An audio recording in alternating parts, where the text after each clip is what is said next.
façon, je pense que je vais commencer bientôt. Comme il est 14 heures, on va commencer à l'heure. Donc l'idée, c'est de se retrouver sur un format court, un format d'une heure. Donc je me présente, Édouard Massonneau, donc je travaille à l'agence d'urbanisme sur les questions environnementales.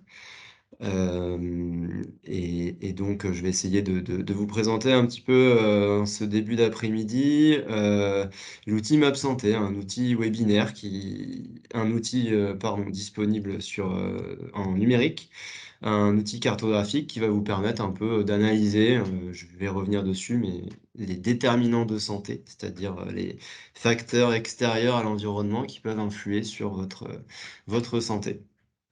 D'abord, je tenais à excuser donc, la directrice, de l'ODAT, Cécile Mesguer, qui pouvait pas être présente, cet après-midi, pour introduire, mais je vais le faire, Qu'est-ce que... Bah non, c'est que tu mets à jour les de dossiers, il mon te manque. côté.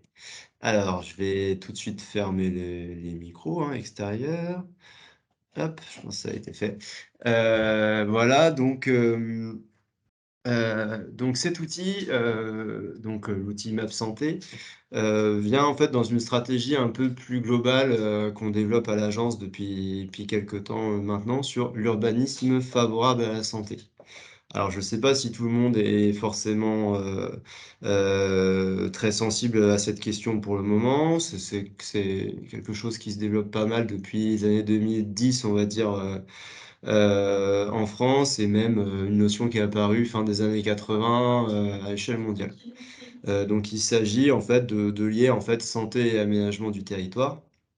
Donc, il faut bien avoir en tête que quand on parle de santé, en fait, c'est terminé cette notion, réductrice où on s'intéressait uniquement à la santé physique.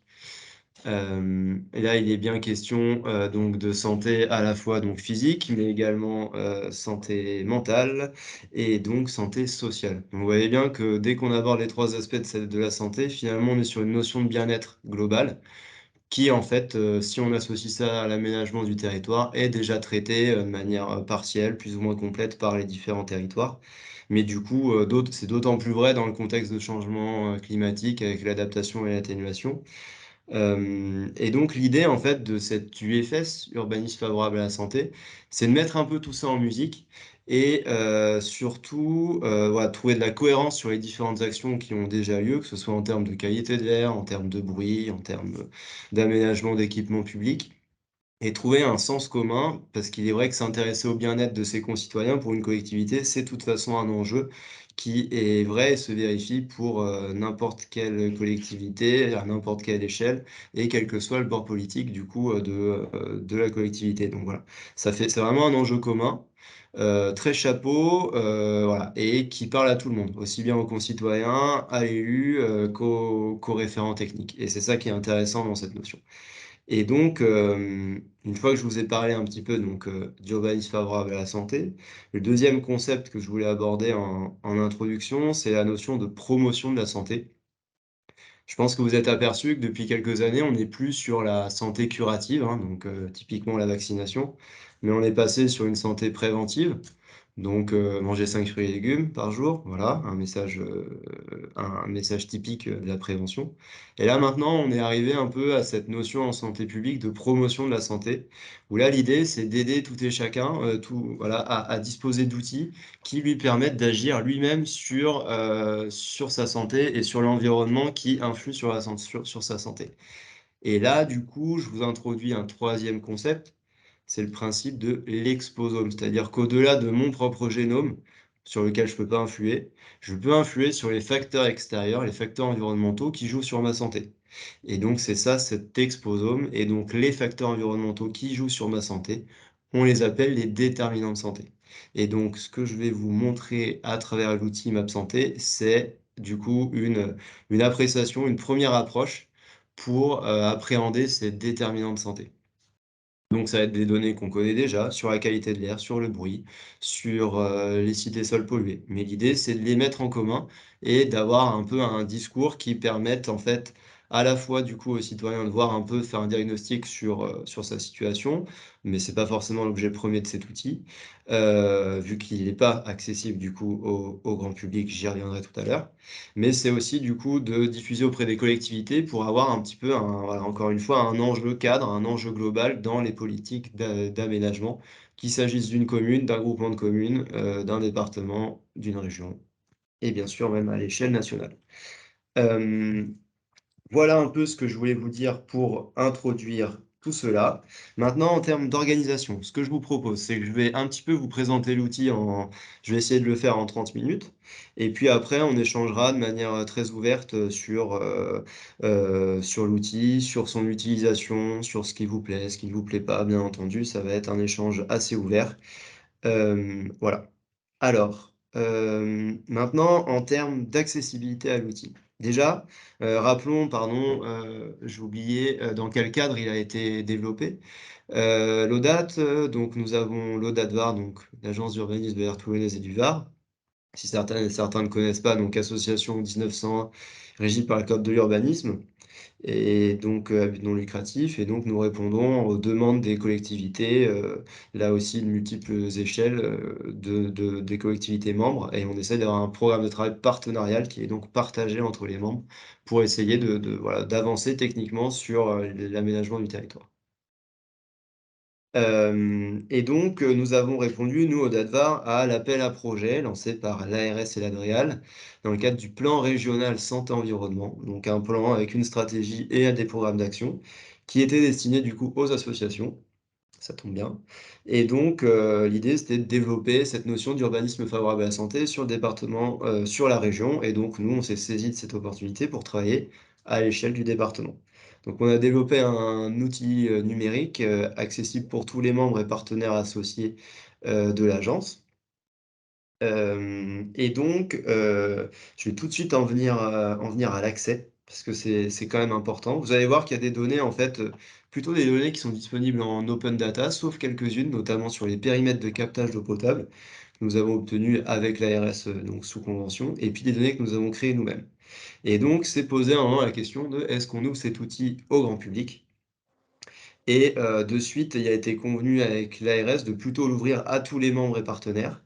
Non pas, pour pas, le diffuser notamment aux associations, c'est pas du tout cet enjeu-là, c'est plutôt, vous allez le voir, une question plutôt de faire face aux personnes qui seraient, mal intentionnées, mais de manière individuelle ou, par rapport parce que vous allez voir qu'on cible sur des choses assez précises. On est à l'échelle infracommunale et donc voilà, il faudrait pas que cet outil soit mal interprété, mal utilisé, plutôt en termes de sécurité, on va dire.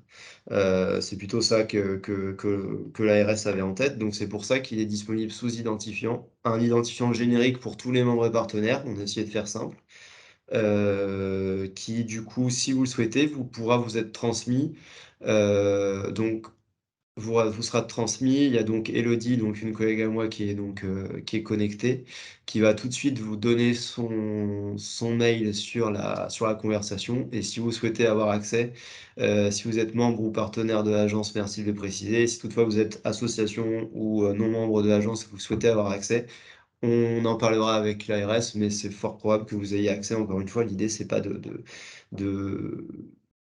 de restreindre l'utilisation de l'outil, bien au contraire. Voilà, mais ce sera fait au cas par cas. Voilà. Alors, je vais vous partager donc tout de suite mon écran. Voilà.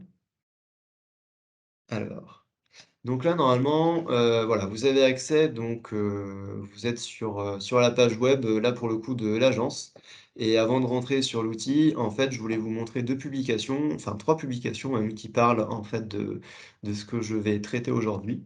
Donc vous voyez, vous êtes sur le site de l'ODATVAR, odat.org, vous allez dans nos publications et là dans environnement. Et là, vous allez avoir une première publication sur les données espaces verts publics dans le Var. Donc c'est une base de données que nous avons créée nous-mêmes qui est disponible via l'outil Map Santé et j'aurai l'occasion de rentrer plus précisément sur cette donnée, qui a été un gros travail, que nous avons fait en interne. Je remercie Aude qui est connectée, donc une collègue qui a travaillé, de manière assez ardue sur ce sujet. Et donc, vous voyez, tous les espaces verts ont été référencés à l'échelle du département. Et donc, le 17 octobre, je ferai un webinaire donc, d'1 heure, à 14 h. Les invitations n'ont pas encore été envoyées, ce sera fait d'ici la fin de semaine, pour vous présenter plus en détail cette donnée. Mais en tout cas, sachez que donc sur cette publication, vous avez déjà accès au contenu donc, de la base de données pour savoir un petit peu si elle peut vous intéresser. Vous trouverez également donc sur le site internet, un petit peu plus bas, 2 publications que nous avons fait donc en début d'année sur l'urbanisme favorable à la santé, donc l'urbanisme, une question de santé publique, où il y a 2 publications, une qui décrit un peu justement, le rapport entre santé et urbanisme, et vous verrez qu'au cours des siècles, ça a plutôt évolué et c'est vraiment intéressant de vous voyez dans le cadre de la frise, de voir, voilà, l'évolution entre santé et urbanisme avec notamment un pilier, chronologique, c'est bien sûr, l'hygiénisme, mais je ne vais pas forcément revenir dessus, aujourd'hui. Voilà, sachez qu'il y a cette définition et puis également, une définition un petit peu des déterminants de santé que je vais aborder de toute façon après. Et puis donc nous avons une deuxième publication, sur l'urbanisme favorable à la santé qui fait un retour sur les différents, séminaires que nous avons organisés l'an passé, sur ce sujet. Pour terminer sur l'appel à projet, sachez que c'est une mission en fait, qui est un petit peu continue pour nous, l'urbanisme favorable à la santé. Parce qu'on a de nouveau répondu donc, cette année. Nous avons donc été reçus pour mettre à jour du coup, l'outil MAP Santé et puis également essayer de promouvoir l'urbanisme favorable à la santé, voire faire des évaluations d'impact sur la santé de certains projets. Pour l'instant, ça n'existe pas dans le Var et ce serait intéressant de pouvoir développer, cette dimension. Je terminerai par le fait que je suis actuellement une formation justement en continu sur cet urbanisme favorable à la santé. Donc voilà, c'est vraiment un pilier qu'on cherche à développer au sein de l'agence. Si maintenant je rentre sur le détail donc de l'outil. Donc vous allez avoir donc un lien, qui vous a déjà été transmis, donc pour les membres et partenaires. Encore une fois, pour les non membres, non partenaires, il suffit de faire une demande au cas par cas et on verra ce qu'il est possible de faire en discussion avec, l'ARS notamment pour diffuser les données, diffuser les accès pardon. Et donc il suffit de cliquer sur l'outil Map Santé. C'est le seul outil, numérique auquel vous aurez accès. Vous n'aurez pas accès aux autres que vous pouvez voir ici qui sont plutôt des documents, pour des missions précises, donc, à accès limité.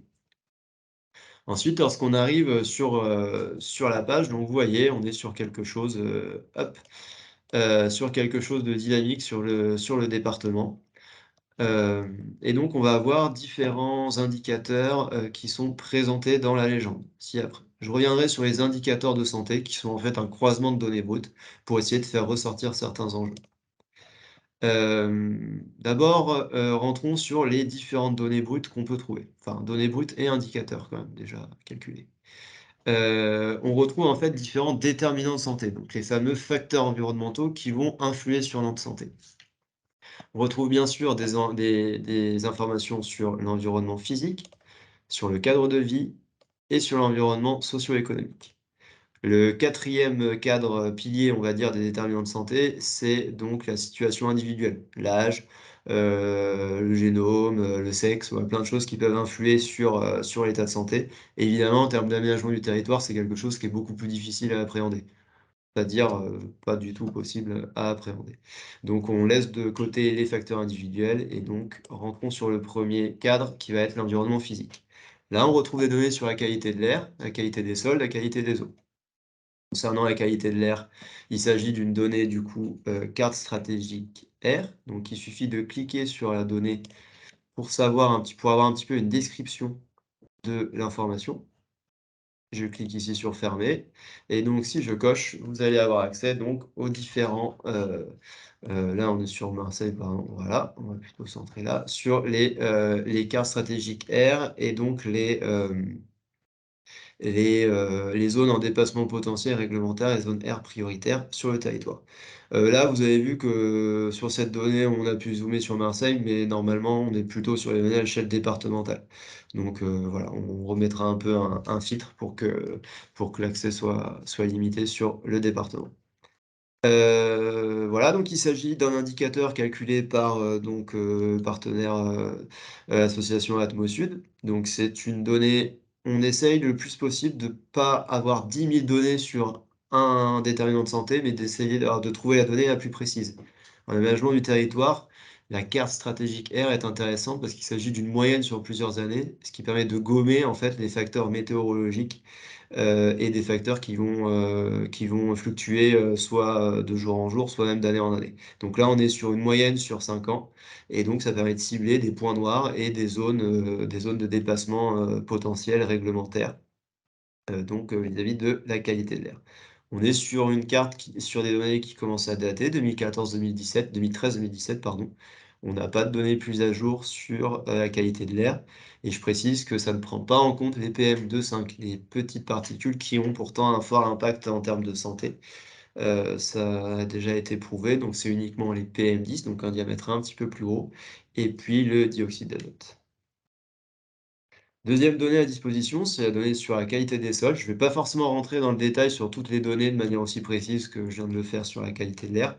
Sachez qu'on a en tout cas des informations sur, hop, les sites et sols potentiellement pollués, par exemple. Et là, si on clique donc sur un petit triangle, on peut savoir de quoi il s'agit. Donc là, il s'agit donc de la fonderie Julien, voilà, située à Ollioules, voilà, par exemple. Hop, donc là, c'est une fenêtre pop-up qui s'est ouverte quand j'ai cliqué sur l'icône. Je reviens sur l'onglet couches et là, du coup, je peux avoir accès donc, aux autres informations sur la qualité des sols. On a notamment la base de données Basias qui est assez connue par les personnes qui traitent, de cette thématique, donc qui font un inventaire historique des activités potentiellement polluantes. C'est pas pour autant qu'on a un sol pollué à cet endroit. C'est important d'avoir cette vigilance.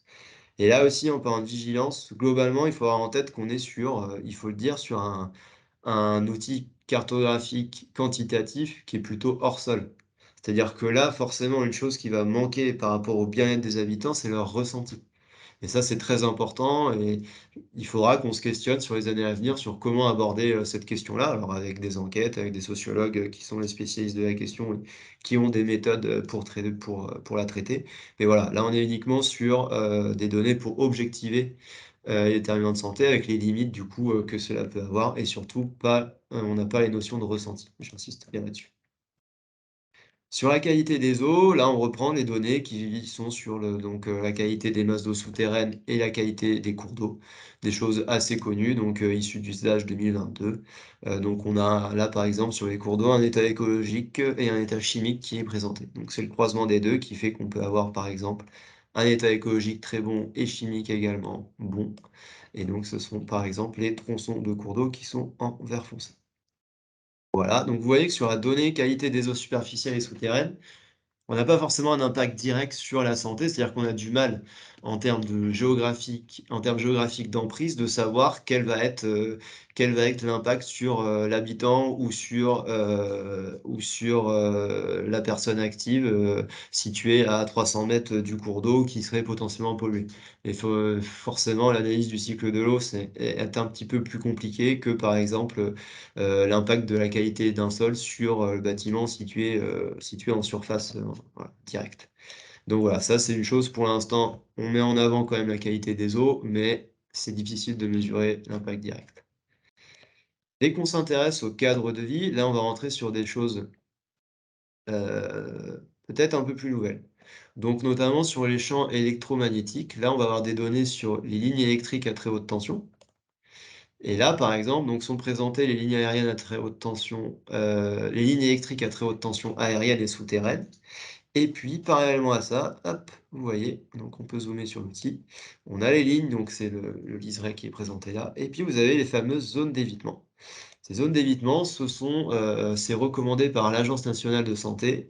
C'est un buffer, donc un, comment dire, une distance autour de la ligne de 100 mètres où on suggère, où l'ANSES recommande, de ne pas implanter des équipements accueillant des personnes sensibles. Équipements accueillant des personnes sensibles, ça va à la fois des EHPAD, ça part à la fois des EHPAD, des hôpitaux et également des crèches et des écoles, par exemple. Donc ce sont pour les personnes seniors et pour les plus jeunes. Voilà. Donnée intéressante qui est uniquement à titre informatif, c'est une donnée sur les sites radioélectriques de plus de 5 watts. Qu'est-ce que c'est? C'est les fameuses antennes 5G, les antennes de télécom et c'est une donnée tout à fait publique, téléchargeable par toutes et tous et là, on a uniquement, affiché ces sites mais on cherche pas à mesurer un impact direct sur la population. Pourquoi? Parce qu'on n'a aucune étude, qui nous permet de définir précisément quel est justement ce buffer d'impact. Pourquoi? Parce que les ondes électromagnétiques ont une trajectoire qui va être ondulatoire et donc c'est pas parce qu'on est situé au droit d'une antenne qu'on est directement impacté. Donc voilà, donc ça fait justement, c'est justement, présenté dans le cadre du plan national santé environnement, le nouveau là qui va être mis, qui est en train d'être mis en œuvre et donc dedans, il y a une étude précise qui va permettre de justement essayer d'étudier quel serait le buffer d'impact des sites radioélectriques. Voilà, donc pour l'instant, on n'a pas de recommandation, donc on ne peut pas, cibler si oui ou non on a un impact à tel ou tel endroit. Par contre, à partir du moment où vous avez 5 antennes sur votre toit, vous êtes autour, vous pouvez au moins avoir une vigilance et vous dire: «Oui, peut-être que, il y a peut-être un impact, mais il est difficile à vérifier pour le moment». On a des informations sur l'environnement sonore. Donc là, jusqu'à maintenant, on utilisait plutôt les cartes, qui nous permettaient, excusez-moi, nous permettait du coup de définir, une classe, des différentes infrastructures routières et ferroviaires. Là, c'est tout chaud, ça sort de juin 2022. On avait donné du coup des cartes stratégiques bruit. Donc là, ce sont des données, les données utiles pour faire derrière, les plans de protection de bruit, qui doivent être donc mises à jour, et donc ça, c'est l'Union européenne qui impose cela, qui impose la méthodologie, tout du moins. Et donc, cette zone de dépassement du seuil réglementaire intègre à la fois du coup les dépassements du seuil réglementaire jour et seuil de dépassement réglementaire nuit, qui sont 2 données différentes qu'on a ici agrégées pour simplifier le discours. Voilà. On retrouve également des informations sur les températures urbaines. Donc ça, c'est une donnée que nous avons créée nous-mêmes. De quoi s'agit-il? Alors, hop. Il s'agit en fait d'une donnée satellite, là aussi disponible en open source qu'on a, traitée nous-mêmes, grâce aux compétences de géomaticiens. Donc je remercie, notamment Samy et Sébastien qui doivent être connectés, qui ont fait tout un travail important parce que je tiens à souligner que pour l'outil MapSanté, là, on est quand même une équipe de, 4-5 personnes, quand même à travailler dessus et évidemment, c'est pas moi avec, mes simples compétences qui peut répondre à toutes les questions techniques que ça soulève. Moi, je suis uniquement le thématicien.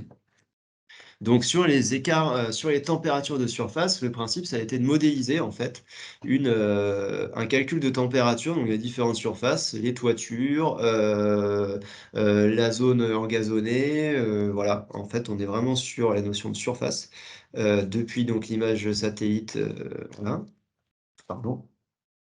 Et du coup, a été fait une estimation, un calcul pardon de la moyenne sur l'ensemble du tissu urbain du département, de la température. À partir de cette moyenne, a été défini donc des classes et vous voyez qu'en fait, les zones qui sont vert foncé ont une température qui est 5 degrés plus basse, plus fraîche que, la moyenne départementale, sachant qu'on est sur une image d'août 2022.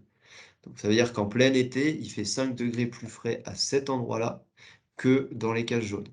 À l'inverse, dans les cases, rouge foncé, il fait, plus de 5 degrés plus chaud que dans les cases jaunes et on retrouve sans surprise, notamment toutes les zones d'activité le long de l'A57 qui sont évidemment les toitures, de zones commerciales, de zones d'activité sont en général des toitures très chaudes.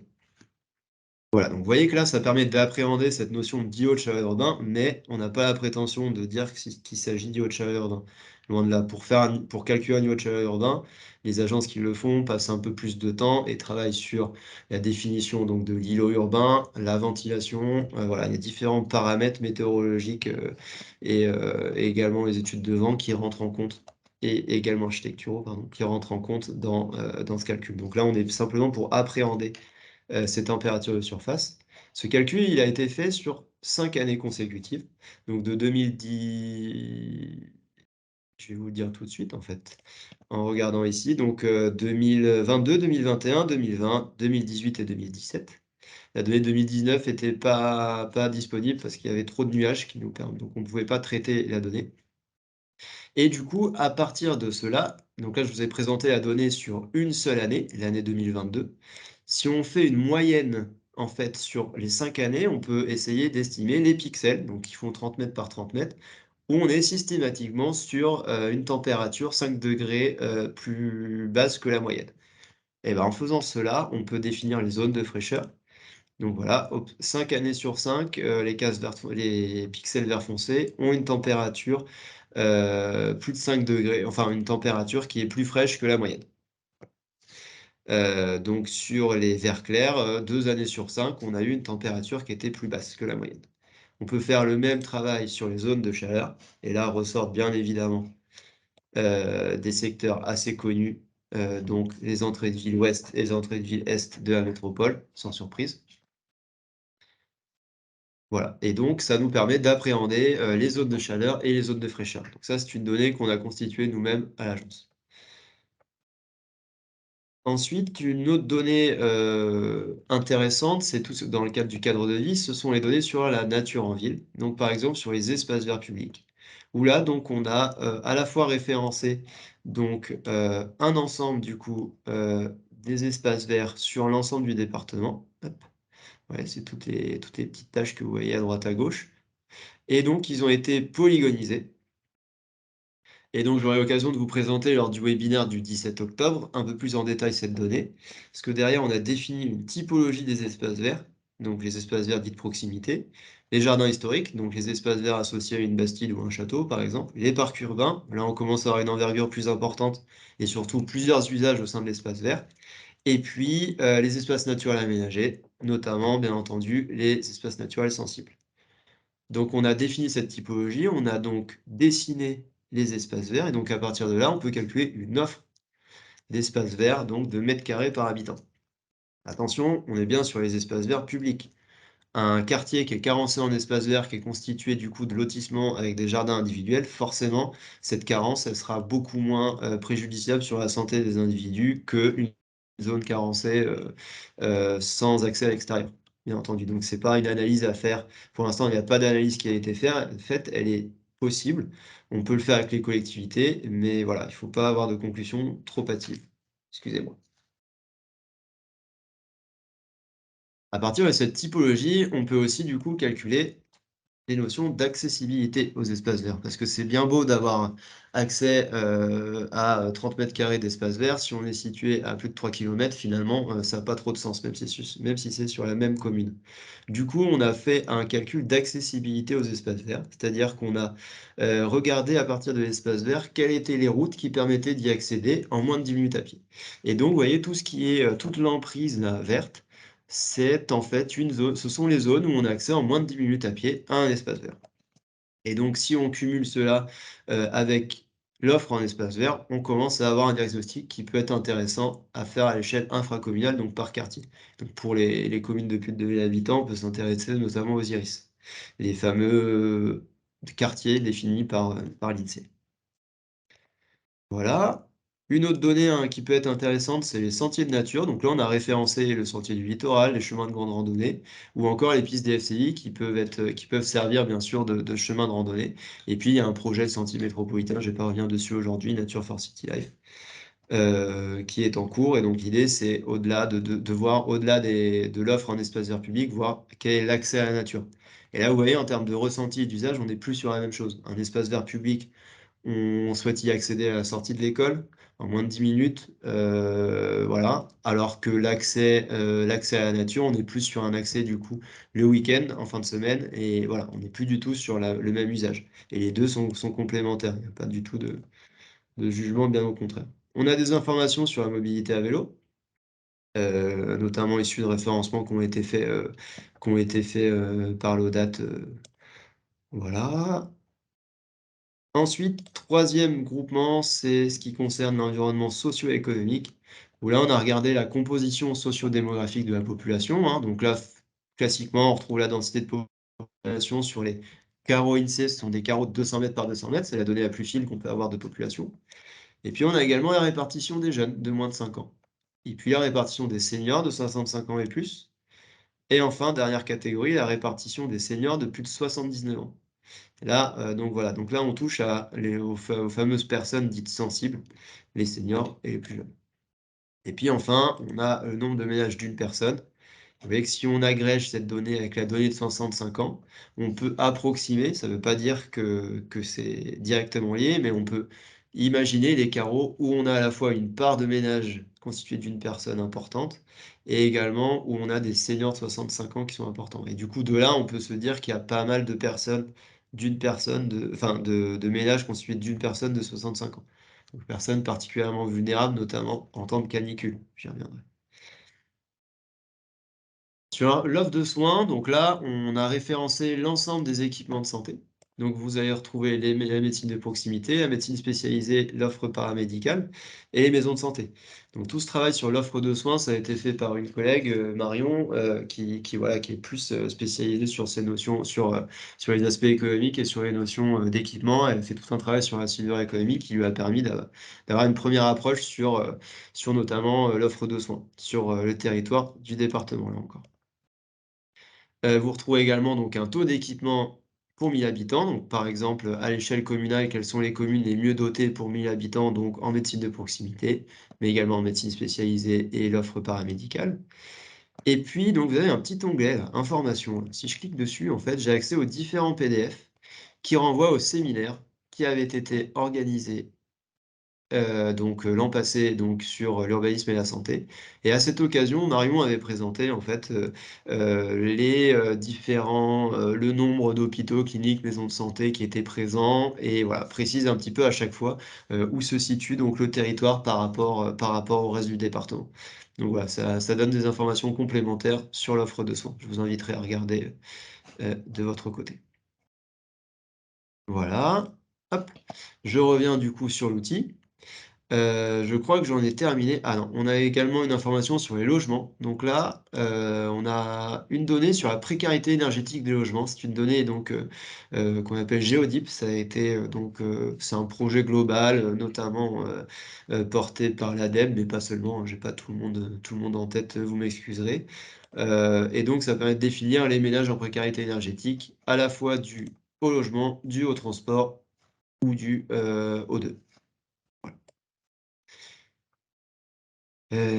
Voilà ce que je pouvais vous montrer sur l'appareil énergétique des logements et puis enfin sur les logements, on a également les logements sociaux qui constituent souvent, pardon, en fait, en lien avec les bailleurs sociaux ou en lien avec la politique de la ville, en fait, on est sur des quartiers qui sont en général plus avancés en termes d'urbanisme favorable à la santé parce qu'on va avoir toutes les instances, en fait, qui permettent de traiter du sujet. Donc par exemple, heu, une EIS qui est donc une évaluation d'impact sur la santé qui commence à être connue en région PACA, a eu lieu sur Miramas et c'est dans le cadre d'un projet de renouvellement urbain, vous voyez? C'est tout de suite plus facile à mettre en place parce qu'on a des instances, on a déjà de la concertation qui est en place dans le cadre du projet de renouvellement urbain. Du coup, c'est facile d'y greffer, les enjeux de santé. Voilà, donc c'est important aussi de préciser. Alors là, on est uniquement sur les logements, sociaux, mais on pourrait aller un peu plus loin et parler aussi de politique de la ville. Pour l'instant, c'est pas fait ici dans l'outil.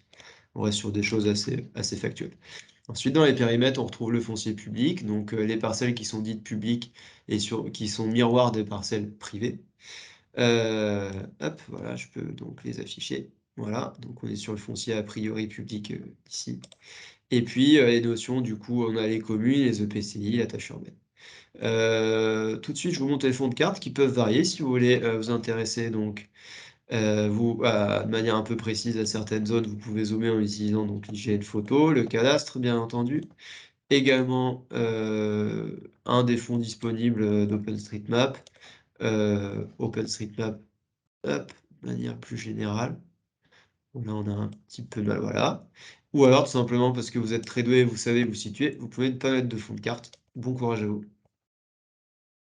Voilà et donc j'en viens à la au dernier élément, les fameux indicateurs de santé.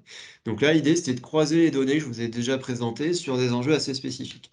Donc d'abord, sachez on a référencé Hop, je vais mettre donc plutôt l'OpenStreetMap Owner qui permet d'avoir un fond de carte assez léger. Donc nous avons référencé, l'ensemble des équipements publics, enfin recevant des personnes sensibles, je vais y arriver. Donc on a les hôpitaux, les cliniques, les EHPAD, les crèches, les écoles maternelles et enfin on a rajouté les équipements sportifs de plein air, qui constituent quand même un enjeu particulier, notamment en termes de qualité d'air. Voilà, une fois qu'on a fait ça, on a pu regarder notamment, la qualité de l'air à proximité des équipements sportifs de plein air. Parce que forcément, qui dit équipement sportif de plein air dit, par rapport à la dureté foncière, une possibilité du coup, d'optimiser, certaines emprises foncières à proximité des gros axes, notamment autoroutiers ou des gros axes passants, et donc bah, forcément en termes d'impact sur la santé, ça peut être assez élevé.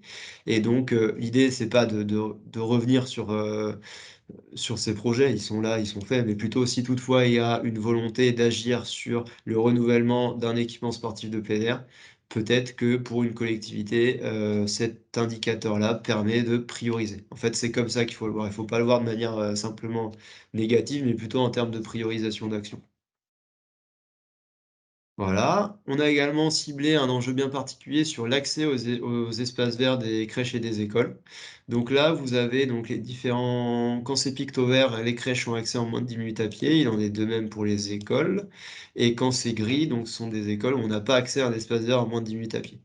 Forcément, en termes d'usage à la sortie d'école, ça peut poser problème, surtout si on est sur des familles qui n'ont pas d'extérieur, chez eux. Je parle même pas de jardin, mais qui n'ont pas de balcon, par exemple, voilà. Donc là, on est sur des impacts sur la santé assez élevés.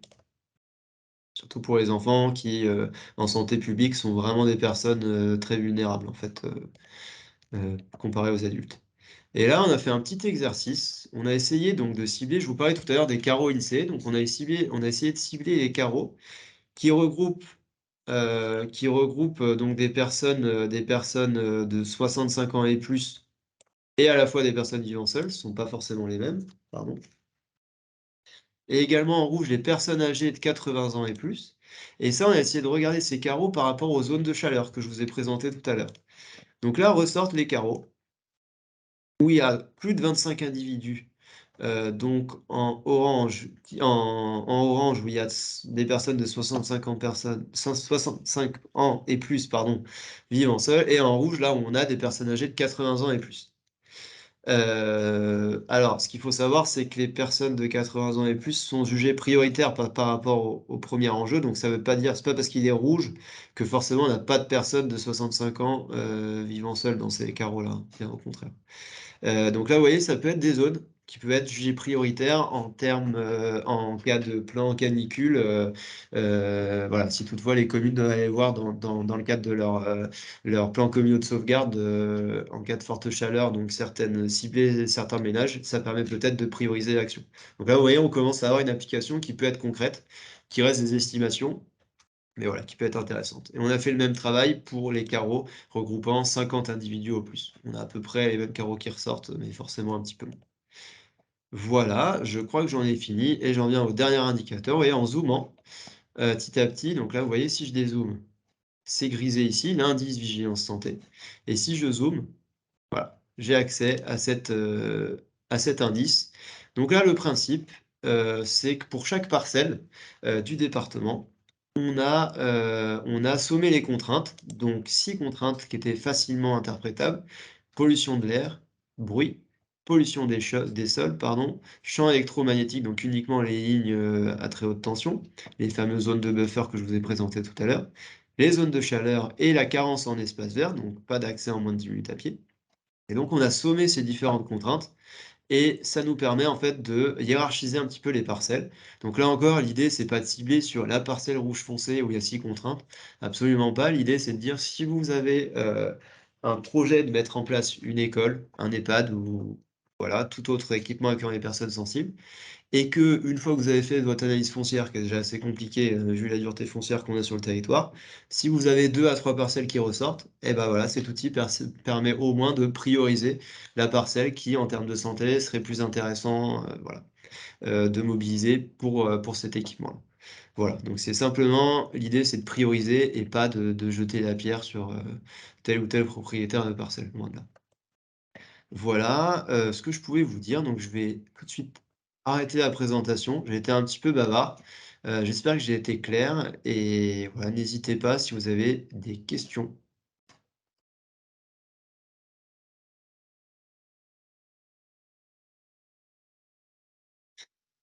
Oui, Rémi, c'est à toi. Merci Edouard. Quelques questions techniques. Bien sûr.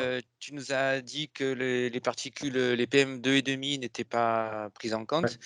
Est-ce que ça va arriver et est-ce que ça va changer, des choses de manière significative, Alors, très si bonne ça arrive? question. Je n'ai pas la prétention, de pouvoir répondre forcément, techniquement à cette question. Bien entendu, c'est plutôt les techniciens d'Atmosud qui vont y répondre. Mais une chose est sûre, c'est qu'ils vont travailler, je crois, hein, sur des cartes stratégiques R qui vont intégrer les PM2.5. On a déjà la chance d'avoir une CSA, donc carte stratégique R, sur la région. Parce que c'est vrai que je me suis aperçu que d'autres régions n'avaient pas cette donnée-là. Et donc voilà, après, il est aussi peut-être possible à voir si on peut travailler uniquement sur les PM2.5, parce que c'est vrai qu'il y a un enjeu de santé qui est quand même assez élevé, c'est vrai. Après, j'aurais pas exactement en tête l'impact sur la santé. Je sais que ça peut évidemment jouer sur le cardiovasculaire. Entre autres, mais je pourrais pas, revenir sur les pathologies, précises liées à liées à ce polluant. Par contre, ce qui est important de retenir, c'est que les PM2.5, bon, c'est pas pour jeter la pierre, hein, sur les voitures électriques, hein, mais on est principalement sur les particules issues de la pneumatique, en termes du secteur, enfin, quand on parle du secteur transport, hein, bien sûr. Donc du coup, voilà, il faudra faire attention, être vigilant sur cette thématique, même si on a un renouvellement du parc automobile vers de l'électrique. J'ai encore peut-être 2 questions, comme ça après je Ouais, laisse la parole aux autres. bien J'en sûr, profite. Merci. n'hésite pas. La 2e question, elle est un peu liée à ça. Vous avez, ciblé les équipements sportifs de plein air. Est-ce Ouais. que enfin, on nous dit tout le temps que l'intérieur est plus pollué que l'extérieur. Donc, la première question, là, c'est par rapport à ça. Est-ce qu'il ne faudrait pas regarder les équipements sportifs d'intérieur? Et la 2e question n'a rien à voir avec ça, mais je la pose comme ça, après je me tais. C'est par rapport aux températures urbaines. Qu'est-ce que vous avez comment vous avez défini ce qui était urbain, ce qui n'était pas urbain dans votre indicateur, la cartographie? Voilà et je Ouais. me tais. Non, c'est une très bonne question. Alors pour la première, donc, zut, je suis tellement parti sur la deuxième que j'en ai oublié la première. C'est les Euh, équipements sportifs d'intérieur. Oui, les équipements sportifs, voilà. L'enjeu de qualité de l'air intérieur est pas du tout traité dans cet outil et c'est bien une des limites, hein, c'est que ça aborde certains déterminants de santé, mais loin de tous les aborder. Là, vous voyez, j'ai pas du tout parlé des fameux COV, hein, de tout ce qui voilà, tout ce qui pollue la qualité de l'air intérieur au niveau du mobilier, au niveau du traitement anti-incendie de votre canapé, au niveau des particules MDF qu'on retrouve dans le mobilier où je citerai pas la marque, assez fréquente. Voilà, il y a pas mal de choses. Pour la qualité de l'air intérieur, en fait, il y a un levier qui est très simple, c'est d'aérer systématiquement vos logements et vos lieux de travail. Et ça, il y a vraiment un impact de ce que me disaient du coup les acteurs de santé publique, hein, j'en reviens, on m'en a parlé encore la semaine dernière. Par contre, c'est vrai que c'est pas du tout traité. Donc, du coup, nous, derrière, on n'a pas traité les équipements sportifs intérieurs. Sinon, on aurait pu traiter finalement tous les équipements publics à ce stade-là, voire même tous les logements. Enfin, finalement, ça va au-delà d'équipements sportifs. Et donc là, on a ciblé sur l'équipement sportif de plein air par rapport à l'enjeu de qualité de l'air extérieur. C'est pour ça qu'on l'a référencé. Pour ce qui est de la question de température de surface, la tâche urbaine a été définie. Donc là, c'est mon collègue Sébastien qui a fait tout un module dessus, par rapport du coup aux distances entre les différents bâtis. Je pourrais pas tout te détailler ici. Et il se trouve qu'au départ, on était sur une définition plutôt, on va dire, pour les urbanistes, planificateurs, plutôt sur une démarche d'application de la loi littorale. Et en fait, les stades et les cimetières, par exemple, ne rentraient pas dans la tâche urbaine. Et nous, on a retravaillé pour justement faire rentrer ces éléments-là et faire rentrer également les routes. C'est pour ça que parfois, vous avez du linéaire qu'on considère comme tâche urbaine, c'est les routes. Ça, on peut toujours retravailler dessus. On est sur de l'aspect technique, c'est simplement une enveloppe pour appréhender la température de surface. Après, le calcul est fait, enfin, peut être fait sur l'ensemble du département, mais là, c'est beaucoup plus lourd. Et là, c'est nos machines qui ne nous permettent pas forcément de travailler. Et si c'est pour arriver au constat que le massif des Morts est une zone de fraîcheur, bon, on le sait déjà. Nous, notre intérêt, c'est de travailler vraiment à l'échelle de la ville, quoi, pour voir s'il y a des zones de fraîcheur et des zones de chaleur à identifier en particulier. Voilà. J'espère que j'ai répondu à tes questions, Rémi. Parfait. J'ai vu qu'il y avait d'autres demandes. Oui, monsieur David, je vous invite à prendre la parole si vous voulez. Oui, bonjour, Christian David, maire de Carnoul, dans le cœur du Var. Enchanté. Merci pour votre présentation. Je découvre l'outil, c'est assez riche d'enseignements. Vous avez cartographié l'offre de soins avec notamment les établissements reconnus, hôpitaux. Pour nous, le plus proche, c'est Brignoles et le Luc, avec l'hôpital de jour. Par contre, manque, à mon sens, peut-être une cartographie pour les périmètres d'intervention des services de soins à domicile comme le SMUR ou SOS Médecins. Par exemple, à Carnoul, quand on appelle l'un ou l'autre, on est entre deux zones et nous sommes une zone blanche et personne ne vient si ce ne sont les pompiers qui, heureusement, sont pour nous à Pignan ou à Pugéville. Mais nous n'avons pas cette offre de soins de proximité par ces deux services-là. Alors, je l'avais déjà signalé il y a quelques années, mais bon, je n'ai pas vu d'évolution et nos concitoyens se plaignent de cette situation. Bien sûr. Alors, je suis là non plus pas le spécialiste, c'est plutôt donc Marion qui a travaillé sur tout cet aspect équipement de soins. Je pense tout simplement qu'elle n'avait pas accès à la donnée. Mais en fait, je suis pas sûr qu'il y ait de données disponibles en open source, même autrement, hein, sur cette information-là. Alors, on travaille en convention, on va essayer de travailler en convention avec l'ARS sur les données, du coup, sur l'offre de soins. C'est assez compliqué, ils sont assez mobilisés en ce moment, toujours par rapport à l'actualité Covid qui les mobilise pas mal, en tout cas le département concerné sur cette thématique. On va essayer de travailler avec eux, oui, en effet, pour mettre en place un peu peut-être alors, pour l'instant, ce serait à l'échelle de la métropole, peut-être un travail sur l'offre de soins, un observateur un peu plus précis. Mais voilà, il faut bien avoir en tête qu'à partir du moment où on le fait sur un territoire, après, ça peut avoir l'effet boule de neige pour les autres du département. Et là, vous mettez le point sur quelque chose qui est très important.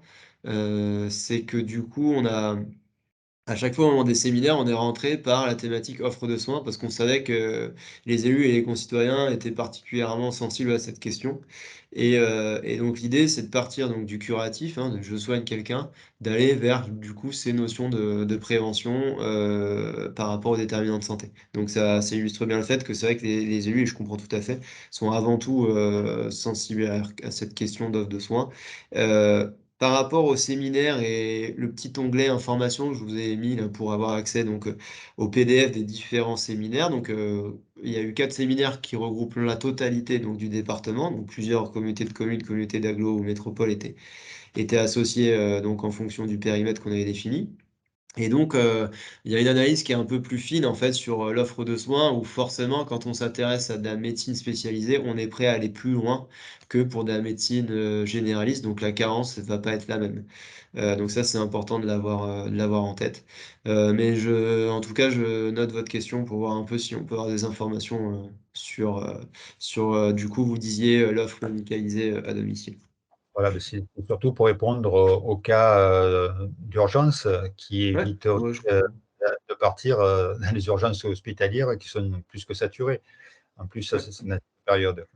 tout à Si fait. Marie peut se rapprocher de moi pour avoir plus de précision sur le sujet, à l'appel en mairie, je serai assez disponible.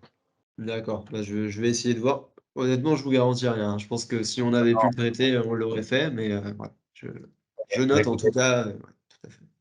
merci beaucoup. Merci à vous. Je sais pas s'il y a d'autres personnes qui souhaiteraient intervenir. Ça peut être aussi sur Oui, des. bonjour. Oui, Oui, bonjour Madame bonjour, Mathieu. je suis Madame Mathieu, mairie de Toulon. Déjà, merci pour votre présentation, super intéressant. Je voulais tout simplement savoir, cette carto, donc elle va être, elle est mise continuellement à jour. Comment ça se passe? Parce que Oui, l'intérêt, c'est justement d'avoir de la donnée ouais, vivante, quoi. Alors, tout à fait voilà, je de voulais. la donnée. Vous avez raison. Alors déjà, je tiens à dire pour les communes qui sont dans les groupements de communes membres, il y a un accès qui Oui, sera j'ai le même. déjà posé la question, on m'a donné. Ah, parfait. Voilà. Et encore une fois, pour les associations ou même quelques collectivités non membres, ça se discute pour avoir accès, hein. Je pense qu'il n'y aura pas de problème. Donc, pour répondre à votre question, on essaye de mettre à jour et on voit que sur certaines informations, de toute façon, la donnée est en retard, hein. Typiquement, la donnée qu'on utilise, je ne pourrais plus vous dire exactement laquelle c'est sur les maisons de santé. Finalement, on s'aperçoit qu'on n'a pas un recensement très, très fiable. Il en manque. Alors, il manquait notamment une maison de santé à Hops, qui est quand même une zone assez carencée, donc forcément, ça change un diagnostic, hein, quand on vous dit qu'il y en a une. Mais ça, ce sont des choses qu'on peut ensuite travailler sur des missions un peu plus précises avec les territoires. Voilà, excusez-moi. Et Parce que j'avais une illustration, par exemple, là vous parliez justement des espaces verts, c'est très important aussi. Et donc, comme il y a 10 jours, il y a eu l'inauguration du parc de la Louvière, par exemple, donc là, j'ai pas eu le temps d'aller voir, mais est-ce que justement, par exemple, il est identifié, est-ce que quand vous avez des infos, hop, vous le mettez à jour au fur et à mesure, ou est-ce que c'est une mise à jour tous les 6 mois, tous les ans, ou c'est dès que vous avez une nouvelle donnée? Ouais, alors, pour ce qui est des données extérieures qu'on intègre à l'outil, c'est un peu au moment de notre information. Quand on sait qu'il y a une nouvelle donnée qui arrive, hop, on la met. Typiquement, l'exemple du bruit, donc c'est arrivé en juin, on l'a mis de suite sur l'outil. Alors, c'est vrai qu'on peut pas être partout. Donc, quand on a des alertes sur certaines données automatiques, voilà, c'est facile de mettre à jour. Quand c'est à nous d'aller chercher la mise à jour, c'est forcément un peu plus compliqué, mais ça se fait. Et pour ce qui est des données que nous créons, comme l'exemple que vous citez sur la donnée espace vert, là, c'est une question qui se pose. En fait, pour ce qui est des Loubières, il est référencé. Pourquoi? Parce qu'on avait en fait les parcelles qui étaient ciblées. Donc, ma collègue Aude a pu facilement dessiner le projet. Peut-être qu'il y a des petits ajustements qu'on verra à l'avenir, mais ça ne changera pas grand-chose en termes de mètres carrés. Par contre, on a aussi référencé d'autres projets. Donc là, je remercie Flore qui doit être connectée aussi, qui a référencé des projets en cours ou à venir, donc des communes. Et là, on a uniquement la donnée point. C'est-à-dire qu'actuellement, on n'a pas le polygone parce qu'on ne sait pas exactement où se trouvent les parcelles. Et donc, on ne peut pas en définir à partir de ça une offre en espace vert, donc mètres carrés par habitant, et encore moins une accessibilité. Donc, parfois, vous allez avoir des points verts sur des projets qui viennent d'être inaugurés. Et pour autant, on ne va pas être dans une zone d'accessibilité aux espaces verts parce que du coup, on n'a pas pu le rentrer dans le calcul. Donc ça, il faudra que ce soit mis à jour.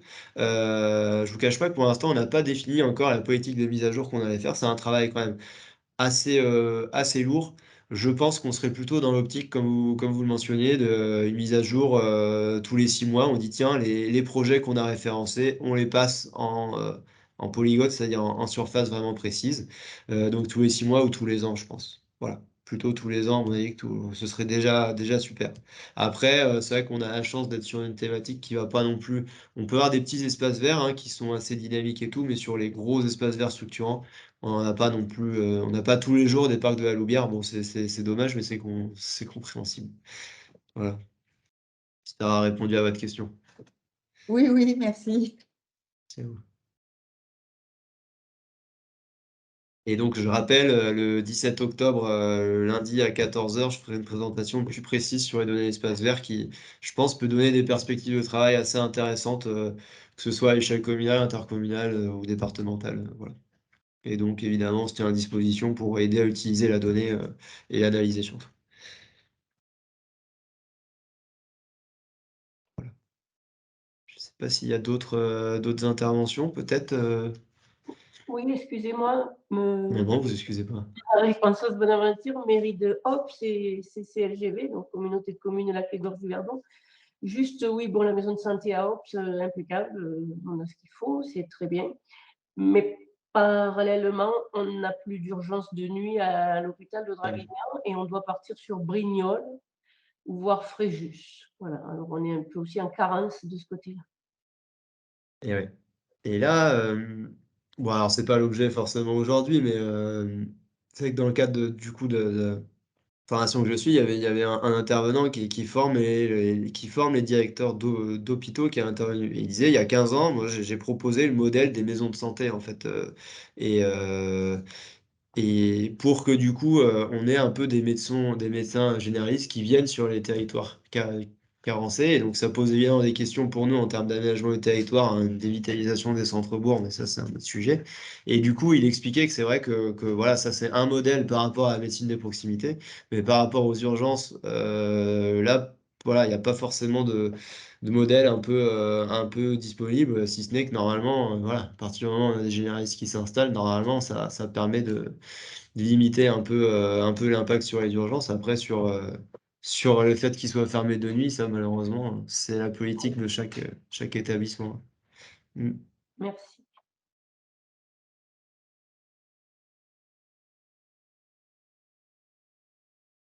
Je ne sais pas s'il y a d'autres personnes qui souhaiteraient intervenir. Sachez en tout cas qu'on va toujours essayer de quand même donc mettre à jour, certes, la donnée, puis aussi d'améliorer sur la métadonnée, donc c'est-à-dire le référencement de la donnée, l'explication d'où elle provient, de quelle année, et essayer d'enrichir un peu l'outil pour qu'il soit le plus robuste possible, on va dire, hein, et qu'il soit compréhensible par toutes et tous. Si toutefois il y a des incompréhensions sur l'outil, il ne faut pas hésiter à le faire remonter par mail auprès de l'agence.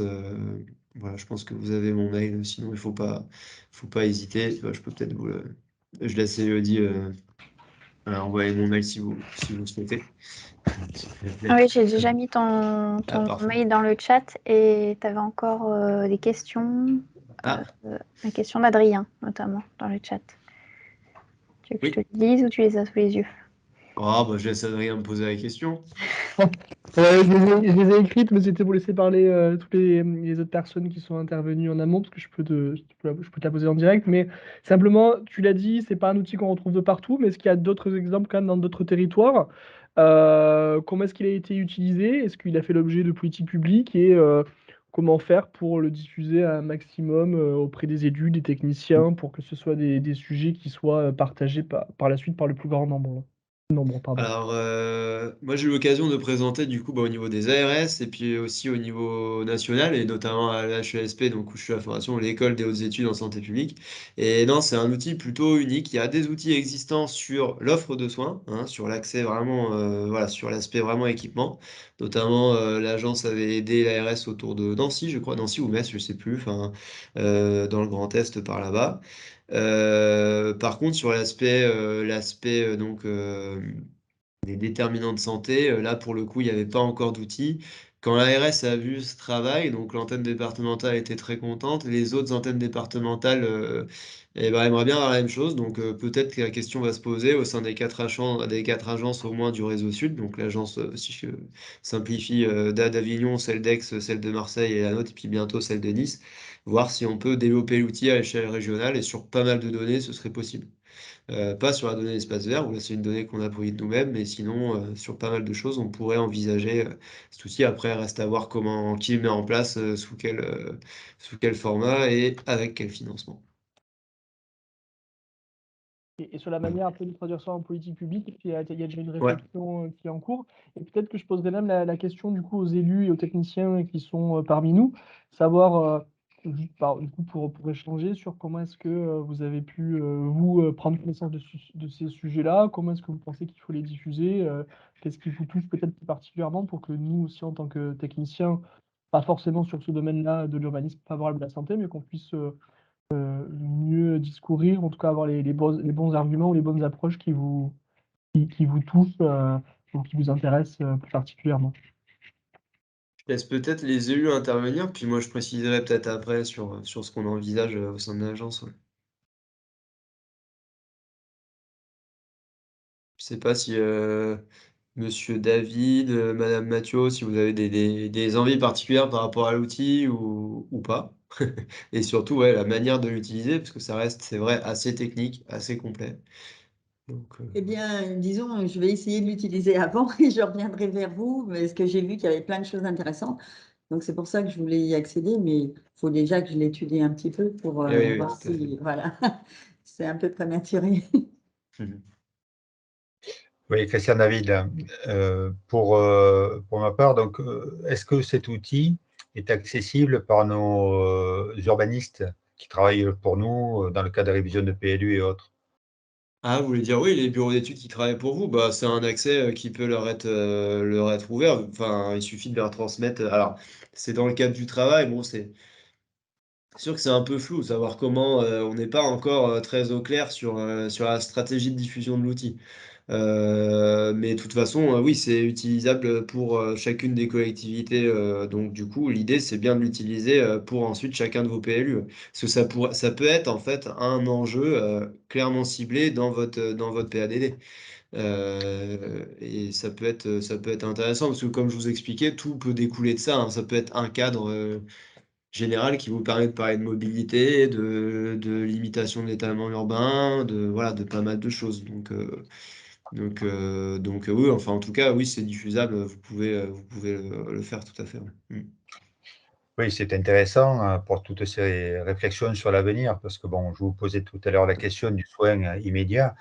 Et là, avec cet outil, on travaille plutôt sur de l'anticipation et pour prévenir pour les années futures et mettre en place des méthodes. Donc, dans le cadre d'une révision du PLU, c'est ce qui est notre cas à Carnoul, nous allons boucler le PADD d'ici la fin de l'année.